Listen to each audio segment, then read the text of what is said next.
ఆ చెల్లి చెడిపోయిందా? నా లక్ష్మి వ్యభిచారా? ప్రేమించి 3 ముళ్ళు వేసి కలిసి 7 అడుగులు నడిచి ఏ పాపం ఎరగని నా చెల్లిని వీళ్ల నాటకాలు నమ్మి పతితాన్న నువ్వు మొగుడివా? ఆడదాని వయ్యుండి సాటి ఆడదాన్ని ఇంత హింస పెట్టి దాని బతుకు నరకం చేసిన నువ్వు ఒక తల్లివా? ఇప్పుడు తెలిసింది, ఓ ఆడపిల్ల అత్తింట్లో హాయిగా కాపురం చెయ్యాలంటే కట్టుకున్నవాడు మాత్రమే కాదు, వాడిని కన్నవాళ్ళు ఆయన వాళ్ళు ఆఖరికి ఆ ఇంట్లో కుక్క కూడా మనసున్నదై ఉండాలి. అమ్మయ్యా, నా చెల్లి మీదున్న నింద జరిగిపోయిందిరా. లక్ష్మి, అమ్మ లక్ష్మి, రామ్మా, మన ఇంటికి వెళ్దాం రామ్మా.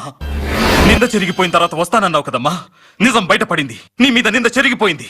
ఈ నరకంతో నీకు రుణం తీరిపోయింది. ఇప్పుడు గర్వంగా నీ పుట్టింటికి రా చెల్లి.